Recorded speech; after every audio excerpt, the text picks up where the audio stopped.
નમસ્કાર કલમ યુદ્ધ સમાચારની સાથે હું છું આપની સાથે પાયલ બાંભણિયા। તો જોઈએ આજના મહત્વના સમાચારમાં। જીસીએસ પોર્ટલ પર વિદ્યાર્થીઓની પડતી તકલીફોને લઈ એબીવીપી આકરા પાણી। સુરત યુનિવર્સિટીમાં કરી તાળાબંધી।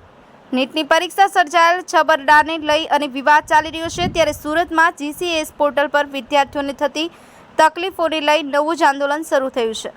એબીવીપી દ્વારા રાજ્યભરમાં જીસીએસ પોર્ટલને લઈને આંદોલન ચલાવવામાં આવી રહ્યું છે, ત્યારે આજે સુરતની વીર નર્મદ દક્ષિણ ગુજરાત યુનિવર્સિટી ખાતે એબીવીપીના કાર્યકરો દ્વારા તાળાબંધીનો કાર્યક્રમ કરવામાં આવ્યો હતો, જેથી પોલીસે કાર્યકરોની અટકાયત પણ કરી હતી। પોર્ટલને લઈને વિરોધ એબીવીપી દ્વારા આજે યુનિવર્સિટીમાં તાળાબંધી કરી વિરોધનો કાર્યક્રમ આપ્યો હતો।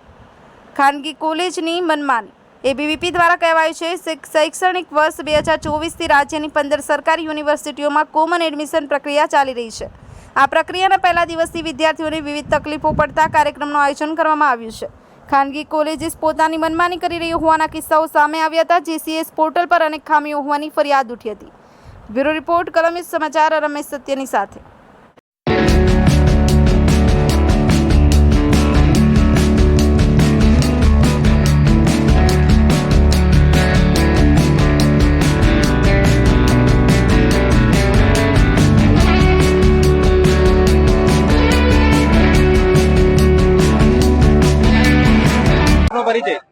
मनोज जैन, गुजरात प्रांत मीडिया सहसंयोजक अखिल भारतीय विद्यार्थी परिषद।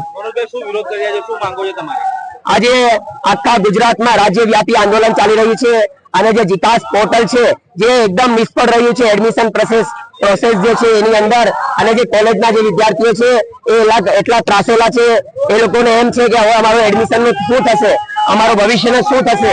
એટલે જે વિદ્યાર્થીઓ છે એ લોકોને જ્યાર સુધી એ લોકોને એડમિશન નહીં મળી જાય અને જે જીકાસ પોર્ટલ ની અંદર જે લોકો છે જે લોકોના લીધે આ બધી ધાંધલીઓ ચાલુ થઈ છે, જે ડોનેશન નું જે પહેલા જે ચાલતો હતો ડોનેશન એ પાછું એ પ્રક્રિયા પાછી જો અંદર ને અંદર ચાલવા ચાલુ થઈ ગઈ છે, તો આ જે તૂટીઓ છે એ દૂર કરવા માટે અમે ગુજરાત સરકારને અલ્ટિમેટમ આપ્યું છે કે 48 કલાકની અંદર અંદર આના ઉપર કાર્યવાહી થાય, બ્યુરોક્રેસી ઉપર કાર્યવાહી થાય અને જે સોલ્યુશન છે વિદ્યાર્થી સુધી પહોંચે, એ લોકોનો ન્યાય થાય, એ લોકોને એડમિશન મળે।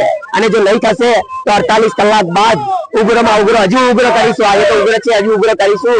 એની સંપૂર્ણ જવાબદારી ગુજરાત સરકારની રહેશે।